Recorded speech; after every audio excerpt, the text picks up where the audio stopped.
श्रोता प्रेमियों, मैं राम सागर शास्त्री आप लोगों के समक्ष रखने जा रहा हूं एक प्रसंग, अर्जुन हनुमान युद्ध।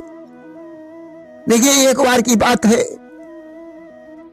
देवर्षि नारद भगवान कृष्ण से मिलने के लिए द्वारिकापुरी में पहुंचे।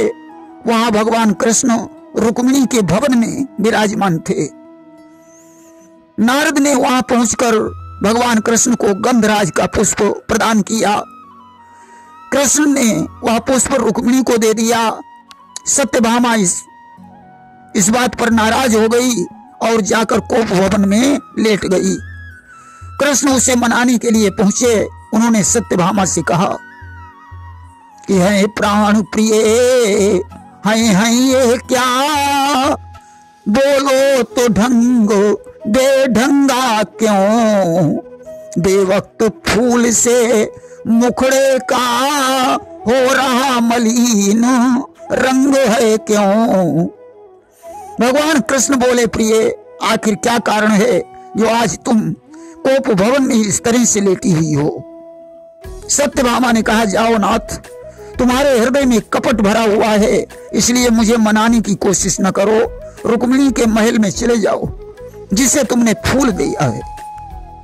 भगवान कृष्ण ने कहा, प्रिय, तुम इस छोटी सी चीज के ऊपर इतना गुस्से में हो गई हो। अरे एक फूल की बात ही छोड़ो, तुम्हारे लिए मैं सारा फूल बाग ही मंगा सकता हूं।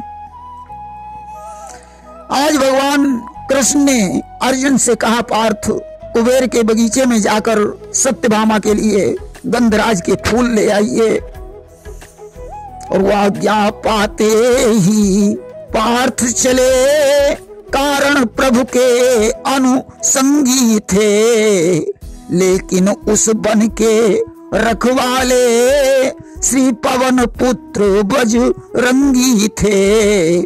आज अर्जुन कुबेर के बाग में पहुंचे, जिस बाग के रक्षक हनुमान जी थे। पूंछ को फैलाए हुए हनुमंत लाल रास्ते में बैठे हुए थे। अर्जुन ने हनुमान से कहा, भैया रास्ते से हट जाओ, मुझे फूल लेना है। हनुमान ने कहा, शायद आपको ये नहीं मालूम है, यह राम बाग है। इस बाग में मेरी इजाजत के बगैर कोई पक्षी भी पर नहीं मारता है। हंसकर अर्जुन ने कहा, ओ बूढ़े बजरंग, बदल गया है विश्व में अब राघव का रंग। अर्जुन ने कहा, बजरंगी, अब राम का जमाना समाप्त हो चुका है। ये त्रेता युग नहीं है, द्वापर है। आज तो सारे संसार में कृष्ण की मुरली की धुन गूंज रही है कि वो त्रेता की बातें छोड़ो, हद है बानरी रिसाले की। अब गूंज रही है घर घर में मधुरी धुन मुरली वाले की। आप राम के भक्त हैं तो मैं कृष्ण का भक्त हूं। तुम्हें मालूम होना चाहिए, तुम्हारे सामने धनुर्धारी अर्जुन खड़ा है। हनुमान ने कहा, अर्जुन, एक बात बताओ, राम और श्याम में कौन बड़ा है। अर्जुन ने कहा, तुम्हारे राम 12 कला के ही अवतारी थे, हमारे कृष्ण 16 कला के अवतारी हैं, इसलिए कृष्ण बड़े हैं। तुम जिस राम बाग पर इतना इतरा रहे हो, वो राम बाग भी किसी दिन कृष्ण बाग बन जाएगा।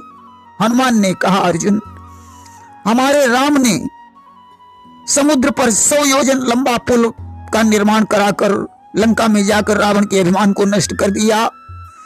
अर्जुन ने कहा, जिस पुल को बनवाने में तुम्हारे राम ने 5 दिन नष्ट कर दिए, उसे मैं एक क्षण में बना सकता हूं।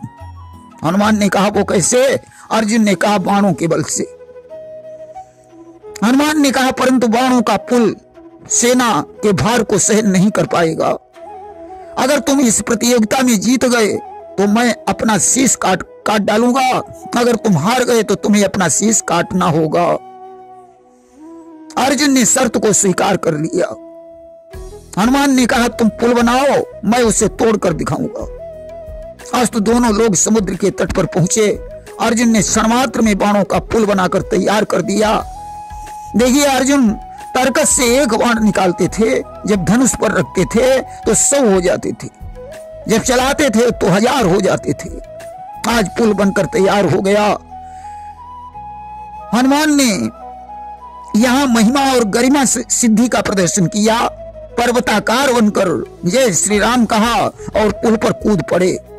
आज भगवान ने विचार किया कि यदि पुल टूट गया तो हमारे भक्त अर्जुन का मेरे ऊपर से विश्वास उठ जाएगा कि दो भक्तों की शर्त में भक्तवश्य भगवीर कमठ रूप बनकर तले जा पहुंचे यदुवीर। अस्तु भगवान ने कमठ रूप बनाकर उस पुल का भार अपनी पीठ पर धारण कर लिया। प्रेम से बोलिए कच्छप भगवान की जय। अब तो हनुमान के कूदने पर पुल में एक चराटा हुआ, जल में खून की धार बह निकली। खून को देखकर हनुमान जी पुल से बाहर आए। आज साक्षात भगवान प्रकट हो गए। माथे पर मोर का मुकुट है, एक हाथ में बंसी है, कांधे पर धनुष है, मणिमाला के साथ साथ उनके गले में बनमाला भी शोभायमान है। अर्जुन ने कृष्ण समझकर उन्हें प्रणाम किया, हनुमान ने राम समझकर उन्हें मस्तक झुकाया। भगवान ने दोनों भक्तों से कहा कि मैं ही राम हूं और मैं ही श्याम हूं। त्रेता में मैं दशरथ नंदन बना और मैं ही द्वापर में वसुदेव नंदन कृष्ण बना। राम और श्याम में कोई भेद नहीं है, अतः तुम दोनों भक्त गले मिलो। ऐसा कहकर भगवान अंतर्ध्यान हो गए। अर्जुन और हनुमान गले से मिले और अर्जुन को हनुमान ने वरदान दिया कि द्वापर के अंत में ध्वजा लेकर मैं तुम्हारे रथ पर विराजमान रहूंगा। सज्जनों, इसके बाद गंधराज के फूलों को लेकर अर्जुन द्वारिकापुरी में पहुंचे। भगवान ने अर्जुन को धन्यवाद दिया और अर्जुन को वरदान दिया कि अर्जुन, द्वापर की अंतिम लीला में मैं तुम्हारा सेवक बनूंगा। आज प्रभु ने गंधराज के फूल सत्यभामा को प्रदान किए। सत्यभामा बड़ी प्रसन्न हुई। इस तरीके से हनुमान और अर्जुन के बीच कोई युद्ध नहीं हुआ, यह सिर्फ इष्टों की होड़ थी। प्रेम से बोलिए वृंदावन बिहारी लाल की जय।